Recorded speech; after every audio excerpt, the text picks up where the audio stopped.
got 1,000 gold for killing me. Oh my god. 1,000 gold, what? I know I'm 12-0, but come on.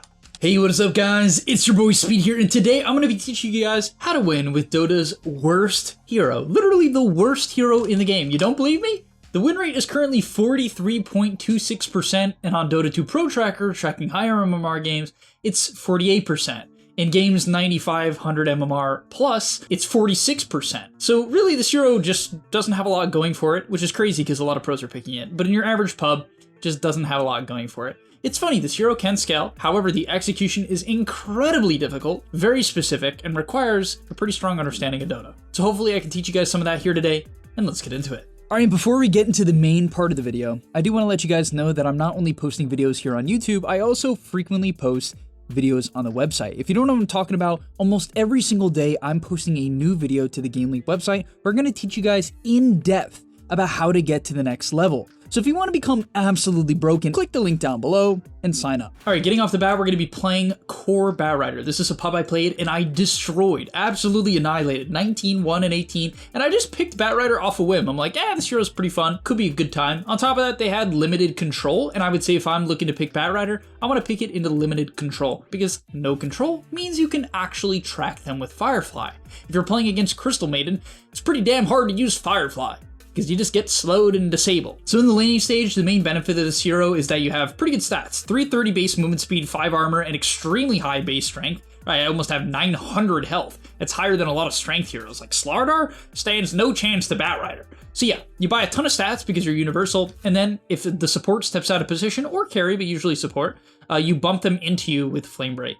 Right? You'll notice I'm going to do that shortly on the Chen, and that's basically what I'm looking for. Anytime someone steps up a bit too far, I will flame break them back into me and my Monkey King, right? Pushing this guy in between us will basically allow us to get a ton of free auto attacks. Chen's a stupid hero, so he doesn't take that much damage, but you get the point. Now I ended up getting first blood in this game, but usually I would wait to use Firefly till I hit level 3 because it doubles the damage. It's not even close. Like, this hero feels way different from level 2 to level 3. On top of that, it's pretty hard to track people down without boots. But this guy just went crazy, right? Of course, if someone's completely isolated, Firefly will do a lot of damage over time. At the end of the day, if you perfectly track them, it does 450 damage.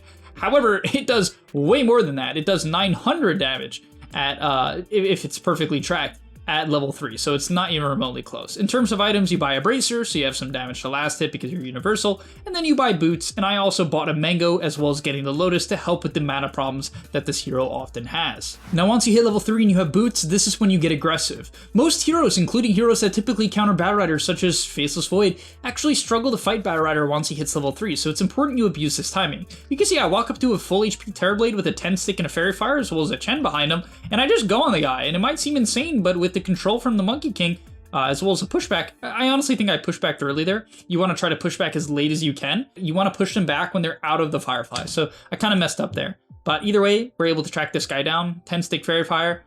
Did almost save him. It was quite the pain in the ass to track him down, but 900 damage at the end of the day is 900 damage, and we killed a Terrorblade. And also do keep in mind the lane is really far back. This is something I intentionally did by denying a lot of creeps and pulling creep aggro onto my range creeps. By denying aggressively and pulling aggro onto your range creep, you'll pull the lane back, and it lets you go for kill attempts. Kill attempts like this kill attempt. We hit level 3, I got my boots and my Windlace. I find Windlace to be very important on this hero to once again track with Firefly. Didn't need it there, the guy tried to man up and kill me, but we got the job done again. Now at this point in the game, the Terrorblade completely started dodging me. I mean, the guy legit didn't even try to lane. And so there's a couple things you can do at this point in the game.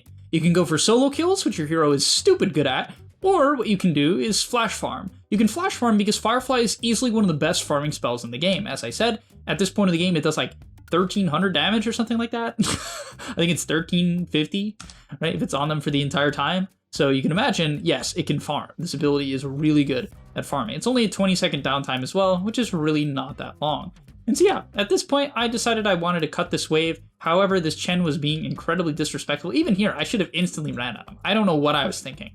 But Batrider solo kills these people easily. Once you have lasso, you can just chase them down. Some people won't take the point in sticky, but I actually do think it's pretty nice to have this 10% turn rate slow. And also, the extra damage per stack is still notable with Firefly and does allow you to do extra damage. But we're able to chase the Chen down, When you're chasing people, don't auto-attack that much. You only want to auto-attack them if they're standing still in your Firefly. Other than that, just track them with Firefly. It's going to be way more damage over time. Now from there, I took 2 points Sticky Napalm because it doubles the damage per stack, but honestly, I regret it, and I wish I maxed Firefly because it's a better farming ability and it lowers the cooldown, which is really great for at this point of the game where you can basically drag Firefly over these 2 camps. You can do it on either side, of course. It works incredibly well. And if you drag the wave, you can farm 3 things at the same time. And that's how you explode on this hero. I've gotten 4 kills at this point, and I'm farming like a madman. 60 CS, a minute 9 is really, really good. Probably top of the chart. I'm contesting a Terrorblade who's hitting only neutrals. And so, yeah, we're owning. We're giga owning. Now, I decided to go an off-meta build this game. I went Urn, and I was going to go Urn into Vessel, just complete solo kill build. I felt due to the lack of control that the enemy team had, I would have a lot of opportunities to chase people down this game, and as a result, I wanted to be as aggressive as humanly possible. So instead of going something like Veil, which is less mobile, I decided to go Bling. On top of that, at this point, I'm just happy to show up to any fight possible. We find the Prophet in the jungle, 1 flame break back, gets the kill. I decided to lasso up the Terrorblade as well as he was committing hard onto me. I wanted to drag him onto this hill because that's a really high skill play, but it ended up not mattering as we get a double. And now the reason I like Blink Dagger is because it allows you to play with Sticky Napalm in a bit of a different way. You can notice I see the Chen here, and usually I wouldn't be able to track this guy down because I'd have to tank the tower. But I apply 2 stacks, I wait for the 3rd one to come up, and then I can go on him. Now my Storm was here, but I would have killed this guy alone easily. You might be like, oh, but there's Centaurs, but I could have pushed them away. Realistically, he's not going to be able to run away from me. Maybe he could try to TP, that would have been his best bet, but we get another kill. Now from there, when you're low on mana and you don't have lasso, it's okay to just flash farm. I said it before, and I'll say it again, this hero farms incredibly well, which is one of the upsides of the hero, and so you can really hit these nasty timings. Also, I decided not to do that this game, or at least go back to base. I decided to just ship out regen. I had Urn, so I could earn myself, I had Royal Jelly, and I bought a Clarity, and that's more than enough to keep myself out on the map. At this point in the game as well, I know I can get a kill anywhere on the map with Lasso. I decided to buy a Dust so I could kill off this Bounty Hunter, and because I was next to my Secret Shop, the Dust came out instantly. As a result, it's a very, very simple kill. Honestly, maybe I shouldn't have lassoed right away. The guy could have forced Chrono by TPing, unless he wants to pray for a bash. But yeah, we easily kill the offlane Bounty Hunter, and now it's just about mana problems. The biggest issue with this hero is mana.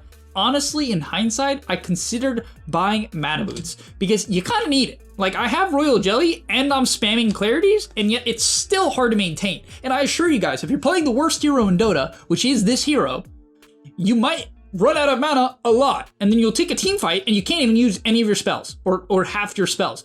You're gonna lose the fight, and that's part of the reason this hero has a bad win rate. It's not necessarily because the hero can't solve the problem, it's because people aren't quick enough to solve the problem. I always have a Clarity coming. I had one going before the TP, after I killed him, and now on my courier bringing me my vessel, I have another Clarity. Clarity. If you don't Clarity, you'll be low net worth, because you can't kill anyone and you can't farm. So you have to do this. I'm also popping my Royal Jelly. Let's go for another kill on the mid Chen. We take him down as well. And it's funny, with all this owning, 8-0, my team is barely winning the game. Their OD was having a great one, and their Bounty Hunter stole a ton of gold, as well as the fact that both their supports are like greedy heroes who farm. Also, we went for a crazy outplay here, but yeah, this is, I mean, we do a ton of damage at this point in the game. The Chen ended up walking into me. I felt I didn't need Firefly to kill him.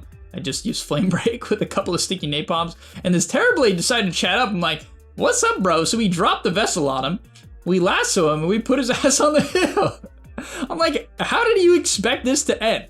Like, honestly, he got Astral, but it didn't matter. My Storm killed himself for the Terrorblade, which was highly unnecessary. But yeah, I mean, you can make some crazy outplays near the cliffs on this hero. So the reason why I think Blink is so important as well, like, people will skip Blink on Core Batrider, but I just don't get it, because I feel this hero has a hard time getting into the fight and being quick with lasso if you don't do that. So we end up going in here, the OD showed himself, and I know he's my best target. He's the majority of their damage at this point of the game, and so lassoing him is my main priority, and kind of just putting him into the thick of things. That's exactly what we do, and then we want to use the Flame Break to keep people deep inside of our Firefly and deep inside of our team. And that's what we do, we get a triple, and now we're feeling good. The game still wasn't actually that free, which is crazy. This is like the best game I had in like a minute. I mean, I was putting the dumpster on these kids, the absolute dumpster. But we end up feeding top soon, so I'll quickly talk about that. So the next item I buy is Boots of Travel. Helps you track people down. This hero split push as well. Like, it likes to push in waves and then connect to fights, so bots makes a ton of sense. We end up going for a top kill here, which was fine. I saw them dive in my Faceless Void, go in, we kill the Prophet for a kill. The mistake I made here was I wasn't watching the map well enough. The Bounty Hunter and the Terrorblade did not show mid, and Bounty Hunter had an Orchid, and they ended up killing me off here, and this was a really big feed, because I gave Terrorblade 1,000 gold. He got 1,000 gold for killing me. Oh my god. That's kind of stupid, to be honest. Like, Dota is so swingy. 1,000 gold, what? I know I'm 12-0, but come on. Now, I will say at this point in the game, this is where Batrider can have like a bit of an issue. It's why people, I think, struggle. But what I would recommend really is just taking the free kills in the fights. Like, don't get greedy. The biggest thing you can do is put people out of position. Like this Chen, I'm pretty happy to go on him. Also, a couple things to note about Batrider that are really important is when you're going on someone, you have to spam sticky napalm. It doesn't force you to turn around, so even if you're dragging someone to your team, you should still be using sticky napalm. And if you're trying to maximize the hero, you should sticky every single time it's up, as long as someone is in range, of course. And so yeah, as this fight breaks out, the first thing I should do is sticky this guy, which I do, and then I turn on Firefly, and then I blink on him, right? This is the most efficient thing I can do. And then of course, I think I Vessel him. Oh, I must have Vesseled myself, which is so bad. I did it like a couple times this game, and it nearly lost me this kill because this guy heals for a ton. So the Vessel would definitely felt good this game, but I used it wrong, and it hurt me a bunch. But yeah, be fine with taking the free kills. You can solo kill most heroes if they're isolated. Just do so. The next thing you have to do if you want to win with this terrible hero is you have to make sure you have identified who you want to lasso. Who's the guy who needs to be put out of position? This game, I said it before, I'll say it again, it's the Odie. He decided to make a cycle play to try to kill my Faceless Void, which super did not work. And so we lasso up the guy. Applying sticky napalm at every turn, right? We already got 2 stacks on him, and we burn him down, getting the key kill of the game. Also, we're able to track down the Bounty Hunter, who barely lives. That was so sad. But once again, another good fight. And from there, we pick up Shivas. The reason why I don't like going BKB too much is because I don't need it this game. But also, you just lack damage if you don't buy some damage items. Like, it can be hard to actually kill people. And the Shivas allows you to stick on top of people, as well as amp all of the magic damage I've already been doing. The next thing to note are talents. Notice how I skip my 10 talent entirely, I just don't think they're very good. At level 15, I always take Flaming Lasso cooldown. Movement speed is very tempting, but I think the cooldown is just way too good. Bringing it from 60 to 50, it is actually noticeable considering you want to use this ability as much as you can. For instance, I saw the OD show bottom, so I felt very comfortable going for a solo kill. And by the way, if I had Dust, I would have been able to kill him alone easily. Batrider is the best hero in the game at solo kills in a lot of matchups. If they don't have a Dispel, you can generally kill them, and you should try. The problem is people don't play the side lanes enough. They don't buy bots. They don't understand they should play the side lanes when they have bots. They just teamfight, teamfight, teamfight, and the hero can feel very underwhelming in teamfights when it's just getting controlled by a variety of control spells. Once again, this game, I had a bit of a good Batrider game. They didn't have control, but if they did, I would have a BKB instead of a Shivas. Please keep that in mind as we take Roche. I'd have a BKB instead of a Shivas if they had a lot of control. And eventually, I do pick up BKB. I also sold my Bracer instead of Windlace. I just think that Windlace is too important on this hero. Like, movement speed is the name of the game. Tracking is the name of the game. I will never sacrifice movement speed. So, you know, I want this Windlace for as long as I possibly can. As we find the Bounty Hunter, pretty easy kill. I Vesseled myself again, which would have made that kill a lot easier. So a bit unfortunate. Definitely a bit unfortunate. Another item you can buy in this hero is like Mage Slayer, but I kind of like the urn / Vessel because you need the sustain. I didn't need it as much this game because we were owning, but like in a lot of games, I would have to heal myself a ton. And yeah, finally, I would say this is when your hero feels incredible because at level 20, well, to be fair, at level 25, the hero is giga broken. Like, the nice thing about Bat is he scales into the late game very well. He has this kind of weird mid-game timing, but then he scales like getting into minute 40, 45 when you hit level 25. Because often you should. This is when the hero can go crazy because you get this Flame Break applies 2 sticky napalm stacks and you have 2 Flame Break charges at 20. So like you buy Octarine and you just apply a ton of sticky in the team fight. It's insane. Like, it's ridiculous. But yeah, at this point we spot the Terrorblade in the team fight. Good Manta from him to try to make me not be able to lasso the real one, but I quickly stuff it out. The Shivas shows me which one's real. We lasso the real one. Should apply sticky. I was a bit slow on it, but whatever. I do it at the end of the day. I should Vessel him too, which I didn't. I don't know who I Vesseled. Maybe I clicked it on him and he meant it. I don't know, but I should be Vesseling these people. That's definitely somewhat of a mistake. But we take the Terrorblade who wants to play the outside of the fight, doesn't want to be next to my Faceless Void or my Storm Spirit or even me, and we're doing a ton of damage here. Push him away with the Flame Break. Wasn't able to get his Sunder off. We were all low HP. There was no one for him to Sunder. The Void wasn't close enough to him. And yeah, we win the fight. So thank you guys so much for watching. Hopefully you enjoyed. I do believe in this hero. I don't think it's as bad as the win rate shows, but I do believe that with how the average person understands Dota and how Dota tends to go, it is probably one of the worst heroes in the game, like for the average player. But okay, thank you guys so much for watching. I'll see you next one, and I'm out. Peace. And that's all, but remember, before you leave, come on, before you tune out, subscribe to the GameLeap website where we are going to help you get to the next rank. If you're stuck, click the link down below, and I'm out. Peace.